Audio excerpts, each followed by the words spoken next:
Hello दोस्तों, welcome back to my YouTube channel Maths Plaza. तो दोस्तों, आज मैं इस वीडियो में बिहार बोर्ड क्लास 8 हमारी दुनिया इकाई 1 का ख नंबर यानी चैप्टर 1 का ख नंबर, जिसका नाम है वन एवं वन्य प्राणी संसाधन। इस चैप्टर का आज हम एक्सप्लेन करने वाले हैं, व्याख्या करने वाले हैं। इसमें हम लोग पढ़ने वाले हैं कि वन यानी जंगल, कि जंगल क्या है, ठीक ना। वन्य प्राणी कि उस जंगल में जो सब जंगली जीव रहते हैं उसका जीवन कैसे चलता है, इसके बारे में आज हम लोग इसमें डिस्कस करने वाले हैं। तो आइए देखते हैं। जैसा ये रहा चैप्टर का लोगो कुछ ऐसा दिख रहा है, तो आप लोग निकाल लेंगे पेज नंबर 33। तो पहला टॉपिक क्या दिया गया इसमें, वन, कि वन क्या है। तो ऐसा कहा जाता है कि वन है तो हम हैं, ठीक ना। वन है तो हम हैं, ऐसा इसलिए कहा जाता है क्योंकि वन यानी जंगल पर ही हम लोग क्या हैं, आधारित हैं, वन पर ही आधारित हैं। अगर मान लो वन नहीं रहेगा यानी पेड़ पौधे यदि हम लोग काट देंगे, जंगल काट देंगे, तो सबसे पहला जो मेजर जो प्रॉब्लम होगा, ठीक ना, जो मेन प्रॉब्लम होगा वो होगा क्या, सांस लेने का। हमें जो शुद्ध ऑक्सीजन जो है नहीं मिल पाएगा। इसके अलावा पूरा प्रॉब्लम ही प्रॉब्लम होगा। अब जो लकड़ी मिल पाता है वो लकड़ी नहीं मिलेगा, फल मिलता है वो नहीं मिलेगा, सब्जियां मिलती है, ठीक ना, वो भी नहीं मिलेगी। उसके अलावा जो है जंगली जानवर जो क्या करते हैं उसमें अपना घर बनाते हैं, वो भी नहीं बना पाएंगे। और जब वो अपना घर जंगल में नहीं बना पाएंगे तो कहाँ भौंकेंगे, रोड पे घूमेंगे, गांव आ जाएगा, शहर आ जाएगा, घर घुसेगा, अब बहुत सारे आदमी का क्या कर देगा, जो जान मार देगा, ठीक ना। उसमें कि जंगली जानवरों को भी हानि है, बहुत सारे जानवर भी मरेंगे, आदमी भी मरेगा। इसलिए वन हमारे लिए क्या है, बहुत ही इंपॉर्टेंट है। इसलिए कहते हैं वन है तो हम हैं। वन मानव के आर्थिक जीवन का एक प्रमुख अंग है। जैसे हम लोग कहते हैं ना, हमारे बॉडी का अंग, पार्ट्स ऑफ बॉडी, शरीर के अंग, जैसे आंख, नाक, कान, बाल, हाथ, ठीक ना। इसी तरह वन भी जो है हमारे जीवन का एक क्या है, अंग है, क्योंकि वन पे ही हम लोग ये क्या है, पूर्णतः निर्भर हैं। इससे हमें जो है लकड़ियां मिलती है, लकड़ियां के साथ साथ जो है पशु पक्षियों का, उसके जीव जंतुओं को आश्रय मिलता है, आश्रय मतलब घर मिलता है। अब यहाँ पे है कि वन है क्या, ठीक ना। वन में क्या क्या पाए जाते हैं, तो वन में पेड़ पौधे पाए जाते हैं, घास झाड़ियां पाई जाती है, बड़ा बड़ा देखेगा पेड़ पौधा रहता है, नीचे घास रहता है ना, और झाड़ी मतलब जंगल सब रहता है। उसके बाद जो है और भी प्राकृतिक बहुत कुछ जो है, जो पत्थर उत्थर छोटा मोटा पहाड़ चट्टान सब भी रहता है। तब वन क्या है, क्षेत्रीय आधार पर जब किसी बड़े क्षेत्र पर प्राकृतिक रूप से पेड़ पौधे का विकास होता है उसे वन कहते हैं। अरे कोई मान लो जगह है, प्राकृतिक रूप से यानी कि गॉड के तरफ से जब वहाँ पे अपने आप जो है बड़े बड़े पेड़ पौधे निकल आते हैं, ठीक ना, बड़ा बड़ा झाड़ी आ जाता है, बहुत सारे घास के मैदान हो जाते हैं, उसको हम लोग क्या कहते हैं, वन कहते हैं। भारत में सबसे अधिक जो है पूछता है कि भारत में सबसे अधिक 1% वाला राज्य कौन सा है, ठीक ना। यदि प्रतिशत का बात करें कि भारत में सबसे अधिक 1% वाला राज्य कौन सा है, तब बोलेंगे मिजोरम। क्या बोलेंगे, मिजोरम, ठीक है। 1% में सबसे अधिक जो है कौन सा राज्य है, मिजोरम। यहाँ से जीके क्वेश्चन भी बनता है कि भारत में सबसे अधिक 1% वाला राज्य कौन सा है, मिजोरम। यहाँ कितना परसेंट वन है, 91.27% वन है। इतना परसेंट क्या है, वन है, ठीक ना। दूसरा पूछता है सबसे अधिक वन क्षेत्र वाला राज्य, यह 1% वाला राज्य, ठीक ना। कौन सा है, 1%, यह 1%, ठीक ना। 1% में कौन सा है, मिजोरम। कितना परसेंट, 91.27%। और जैसे पूछेगा वन क्षेत्र, यदि वन क्षेत्र पूछ लिया जाए कि भारत में वन क्षेत्र वाला राज्य कौन सा है, तो वन क्षेत्र का बात करेगा तो होगा मध्य प्रदेश। वन क्षेत्र में कौन सा हो जाएगा, मध्य प्रदेश। ये क्वेश्चन दोनों भले ही एक जैसा लगता हो लेकिन एक नहीं है, ठीक ना। कैसे अलग है समझाते हैं। मध्य प्रदेश में कितना है, यहाँ पर जो 77.7 वर्ग किलोमीटर, मतलब किलोमीटर स्क्वायर को वर्ग कहते हैं हिंदी में, ठीक ना। इतना एरिया में वन फैला हुआ है। यहाँ दो क्वेश्चन बनेगा, पूछेगा भारत में सर्वाधिक 1% वाला राज्य कौन सा है, मिजोरम।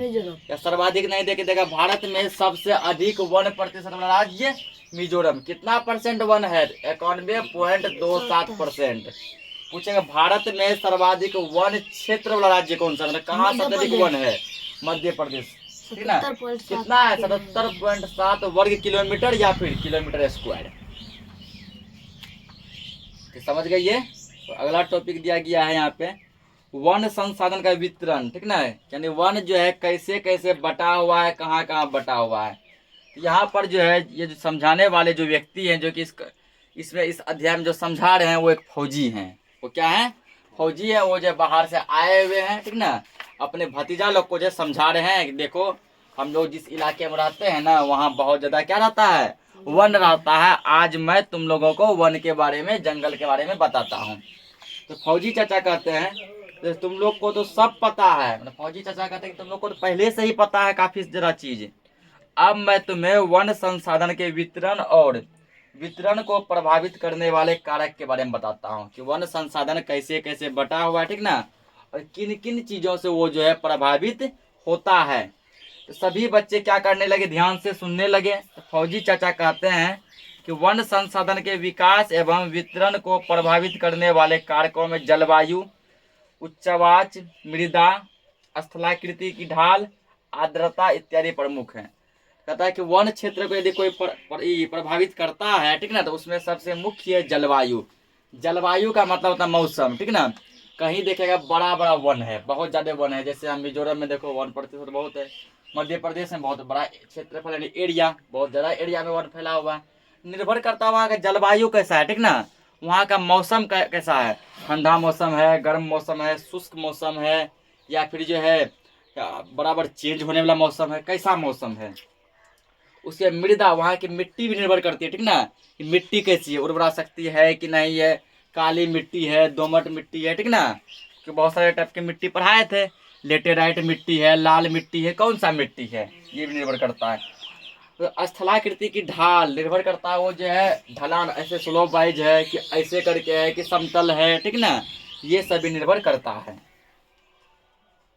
अब यहाँ पे इस आधार पर वन को जो है काफी भागों में बांटा गया है।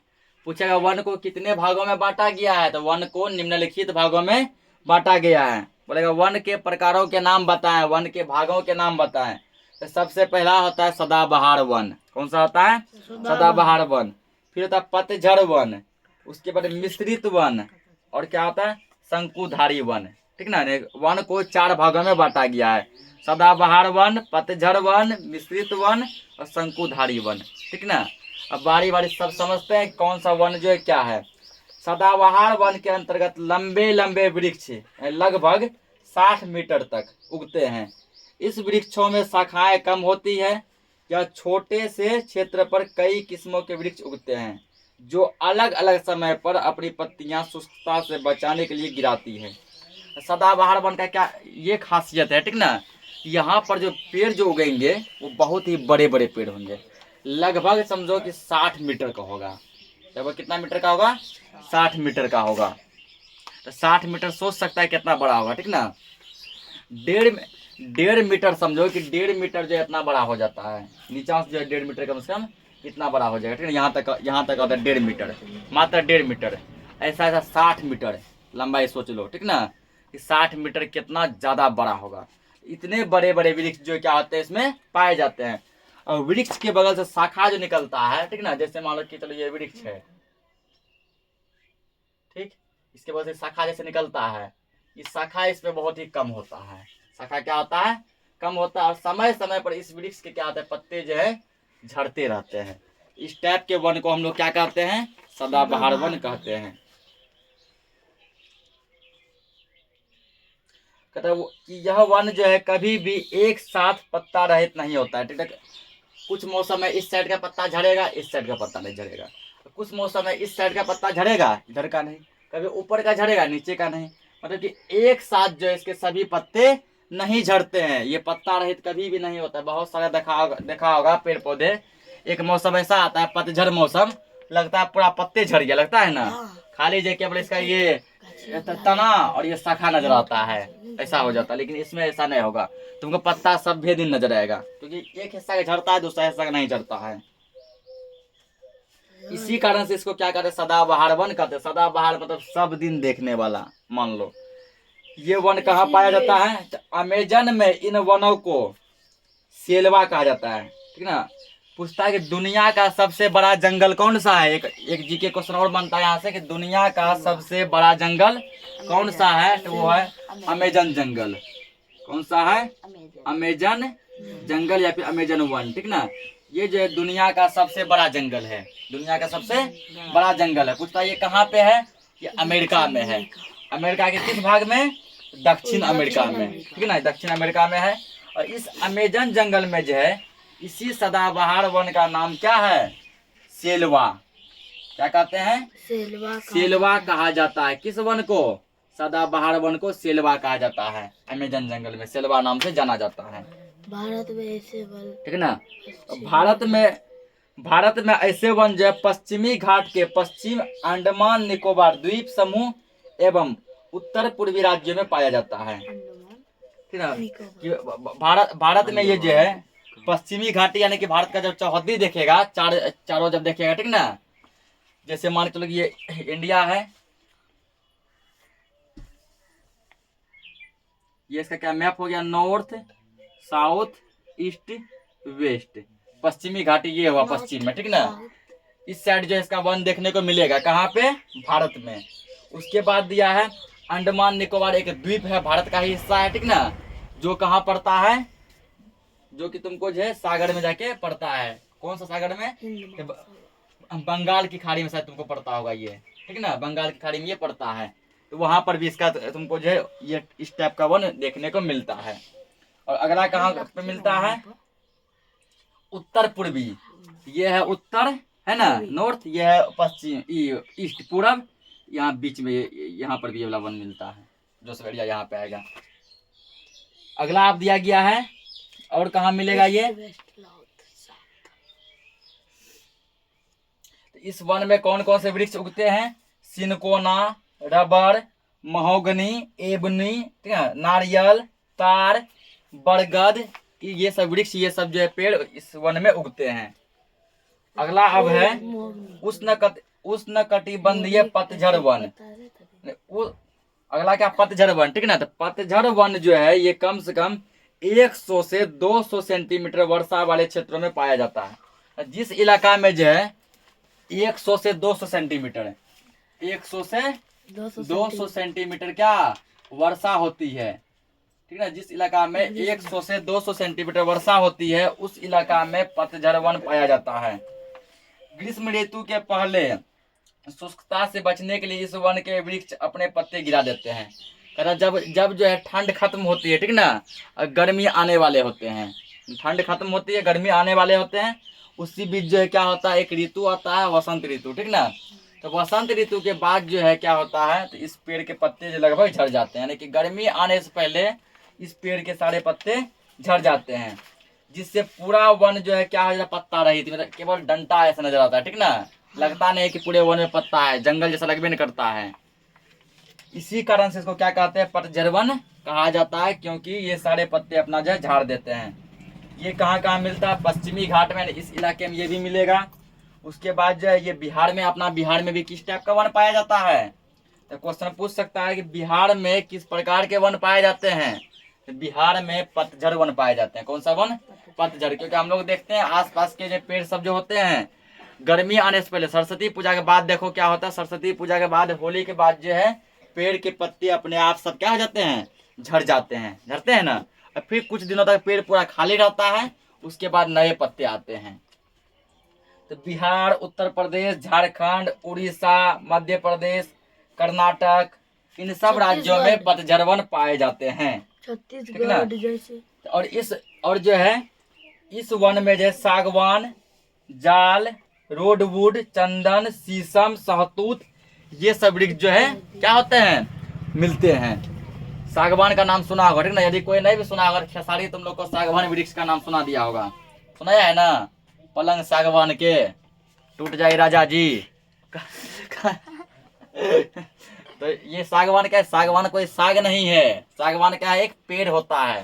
सागवान क्या होता है? एक पेड़ होता है, जो पेड़ जो है बहुत ही ज्यादा मजबूत होता है, ठीक ना।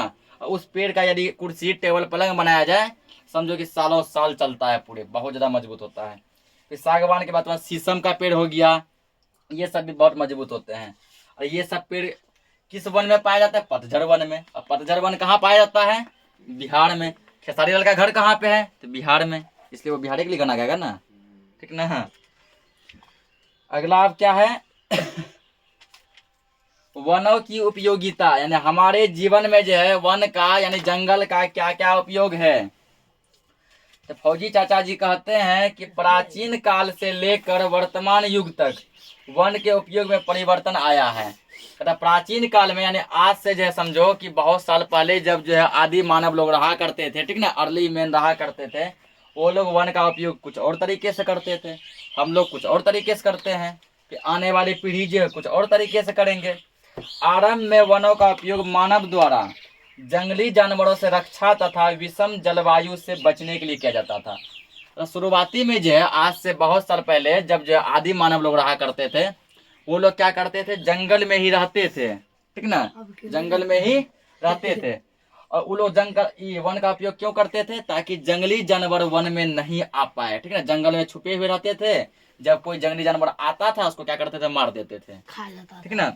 और उसको जिंदे जो खाते थे, क्योंकि तभी जो है कोई भी आग का खोज नहीं हुआ था। तो वहाँ दो कंडीशन होता था, आदमी सब जो ग्रुप बना के रहते थे, 20, 25, 15 ऐसे ग्रुप बना के। या तो आदमी सब जो जानवर को मारते थे, या जानवर आदमी सबको मार देता था, ठीक ना। और उसी को मांस को क्या करते थे? कच्चे खाते थे, उसका चमड़ा जो होता था उसको पहनते थे। तो पहले इस टाइप का जो है मतलब ऐसे पहले जो है क्या किया जाता था? तो वन का उपयोग किया जाता था। फिर धीरे धीरे मानव क्या किया? वन पे निर्भर होने लगा, क्योंकि उन लोगों को खेती के बारे में पता नहीं था, लकड़ी सब के बारे में पता नहीं था। वह वनों से प्राप्त लकड़ियों की सहायता से घर बनाने लगा। फिर धीरे धीरे आदमी विकसित हुआ, अब आदमी को दिमाग आया, आदमी क्या करने लगा? जंगल से जो लकड़ी जो मिलने लगा, सूखी लकड़ी, गिरा हुआ लकड़ी, उससे क्या करने लगा? घर बनाने लगा। और उसी लकड़ी का उपयोग जलावन के रूप में भी करने लगा, ठीक ना। फिर लकड़ियों का उपयोग भी करने लगे। तो रोहित नाम का एक लड़का बोलता है कि वन का उपयोग भोजन के स्रोत के रूप में, वस्त्र निर्माण में, कच्चे माल की प्राप्ति में तथा लकड़ी की प्राप्ति में होता है। रोहित बोला कि वन का यूज हम लोग जो है भोजन में करते हैं, क्योंकि फल सब्जी जितने भी कुछ मिलते हैं कहाँ से मिलते हैं? वन से। उसके बाद वस्त्र कपड़ा सब जो मान लो बनता है, ठीक ना, तो जो भी धागा बनता है वो किससे मिलता है? पेड़ पौधा से ही मिलता है। और पेड़ पौधा कहाँ मिलता है? तो वन में मिलता है। कपड़ा भी किस पे? यदि कपड़ा हम लोग पहनते हैं वो भी वन के कारण पहनते हैं, जंगल के कारण ही पहनते हैं। और कच्चा पदार्थ कोई जो होता है, ठीक ना, जैसे मान के चलो कि गन्ना हो गया, चीनी हो गया, ठीक ना, गन्ना हो गया, चीनी हो गया, जो भी चीज जो बनता है वो जो किससे बनता है? तो कोई ना कोई पेड़ पौधा से ही बनता है, और जो कि वन में पाए जाते हैं, ठीक। अगला जैसे दिया गया यहाँ पे, अब जो अगला टॉपिक राष्ट्रीय पशु बाघ। यहाँ से भी एक क्वेश्चन पूछता है, ठीक ना, कि हमारा जो है राष्ट्रीय पशु क्या है? बाघ। बाघ है। और राष्ट्रीय पक्षी क्या है? मोर। मोर। और वन्य जीव क्या है? हिरण, ठीक ना। तो फौजी चाचा कहते हैं वन और जीवों के बीच गहरा संबंध है। तो जंगल हुआ और जंगल में जो जीव रहते हैं उसके बीच जो है बहुत ही क्या है? गहरा संबंध है। यहाँ कई जीव जंतु अपना जीवन व्यतीत करते हैं ना। जैसे मान लो हम लोग जो है अपना जीवन जो जीने के लिए एक आलीशान घर बनाते हैं, उस घर में रहते हैं। क्या कभी हम लोग सोचे हैं कि किसी जंगली जानवर को भी घर बना देते हैं? नहीं। तो वो लोग कहाँ रहेंगे? तो वो लोग जो जंगल में ही रहते हैं, जंगल ही उसका क्या है? घर है। जिसमें मांसाहारी जीव, जैसे कुछ मांसाहारी जीव हैं जो कि केवल मांस ही खाते हैं, जैसे शेर, बाघ, ये सब क्या है? मांसाहारी जीव हैं। कुछ शाकाहारी भी जीव हैं, जैसे हिरण, हाथी, ये सब क्या है? तो शाकाहारी जीव हैं। उसके बाद कुछ उभयचर जीव हैं, जैसे मेढक, कछुआ। अब यहाँ पे उभयचर क्या है? उभयचर जो है वह जीव होता है जो कि धरती पर भी रह सकता है और पानी में भी रह सकता है। जो जीव धरती और पानी दोनों पे रह सकता हो उस टाइप के जीव को हम लोग उभयचर जीव कहते हैं। जैसे मेढक और कछुआ धरती पे भी चलता है और पानी में भी चलता है, लेकिन मेढक की जगह तुम यदि मछली को ला धरती पे मर जाती है, ठीक ना। उसके बाद सरीसृप जीव, इसको कहते हैं रेप्टाइल, जो कि ऐसे ऐसे रेंगता हो। रेंगने की कैटेगरी में कौन है? सांप, छिपकली, केंचुआ, जोंक, ये सब तो रेंगता है, ठीक ना। ये सभी जीव जो है क्या होते हैं? वन में रहते हैं। इसके अलावा जो है बहुत सारे पक्षियों भी क्या करते हैं? वन में रहते हैं, ठीक। तो बाघ को जो है भारत का राष्ट्रीय पशु तथा मोर को राष्ट्रीय पक्षी और हाथी को विरासत पशु घोषित किया गया है। तो क्वेश्चन पूछता है कि भारत का राष्ट्रीय पशु क्या है? बाघ। तो भारत का राष्ट्रीय पक्षी क्या है? मोर। भारत का विरासत पशु क्या है? विरासत मतलब सबसे बड़का पशु क्या है? तो वो है हाथी, ठीक ना। और हम लोग क्या करते हैं? नियमित रूप से जब पेड़ों को काटते जाते हैं और इससे हमारा भी नुकसान होता है। उस जो जंगल में जो जंगली जीव रहते हैं उसका भी क्या होता है? नुकसान होता है। इसीलिए हमें जो पेड़ पौधे नहीं काटने चाहिए, ठीक ना। बिहार में कांवड़ झील, पक्षी विहार गया में गौतम बुद्ध अभ्यारण्य, पश्चिमी चंपारण में वाल्मीकि नगर वन्य प्राणी अभ्यारण्य प्रसिद्ध है। तो बिहार में एक झील है जिसका क्या नाम है? कांवड़ झील, ठीक ना। जो कहाँ है? बेगूसराय में है। तो किसके लिए फेमस है? पक्षियों के लिए। गया में यानी बिहार के गया जिले में जो है गौतम बुद्ध अभ्यारण्य है। ये सभी जीव जंतुओं के लिए, मानो चिड़ियाघर सब होगा। अब पश्चिमी चंपारण में वाल्मीकि नगर क्या है? वन्य प्राणी अभ्यारण्य है, जहाँ जीव जंतु बहुत सारे जंगली जानवर सब रहते हैं। तो ये सब हमारे बिहार में बहुत ही फेमस हैं। तो हमें जो है जानवरों के साथ जो है क्रूरता का व्यवहार नहीं करना चाहिए, क्योंकि जानवर भी क्या है? हमारे दोस्त हैं, ठीक ना। जानवर भी हमारे दोस्त हैं, उसके साथ जो अच्छा व्यवहार करना चाहिए। इसीलिए आगे कहा जाता है इसमें कि हम लोग शपथ लेते हैं, मतलब कसम खाते हैं कि आज के बाद जो हम लोग किसी भी जानवरों को परेशान नहीं करेंगे, उसको नहीं मारेंगे और उसकी रक्षा करेंगे, ठीक ना। और वन की भी कटाई नहीं करेंगे। इसी के साथ जो ये चैप्टर क्या हो गया? खत्म हो गया। मिलते हैं फिर नेक्स्ट लेक्चर में, तब तक के लिए जय हिंद।